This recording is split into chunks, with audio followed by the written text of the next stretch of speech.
नमस्कार बंधू भगिनींनो, राजगुरुनगरमध्ये एक धक्कादायक, संतापजनक आणि मनाला वेदना देणारी घटना घडली। एका नराधमाने 2 चिमुकल्या मुलींवर अत्याचार करून त्यांचा जीव घेतला। रात्री 8 वाजता पालकांनी पोलीस स्टेशनला मुली हरवल्याची तक्रार दिली आणि पोलिसांनी गुन्हा नोंद करत तात्काळ शोधायला सुरुवात केली। अवघ्या 4 तासात हरामखोर आरोपीला पकडलं। आरोपी आणि या लहानग्या मुलींचा परिवार एकमेकांच्या ओळखींचे होते। या चिमुकल्यांचा परिवार खालच्या माळ्यावर तर आरोपी वरच्या माळ्यावर राहत होता। 54 वर्षाचा हा विकृत आरोपी आहे। कुठून ही विकृती समाजात आली याचा खरंच शोध घ्यायला हवा। 95% घटनांमध्ये हे ओळखीचे किंवा नातेवाईकच गुन्हेगार निघतात। त्यामुळे आता पालकांनी आणि प्रत्येक जबाबदार नागरिकांनी सावध आणि सजग व्हायला हवं।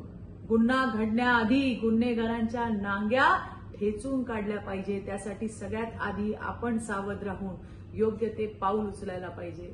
राज्याचे मुख्यमंत्री आपले देवाभाऊ राज्यातील बहिणींच्या आणि त्यांच्या लेकींच्या संरक्षणासाठी रात्रंदिवस काम करतायत। या नराधमांच्या फक्त ते मुसक्या आवळणार नाहीत तर त्यांना फाशीवर लटकवण्याचं काम करतील, हा विश्वास राज्यातील समस्त बहिणींना आहे।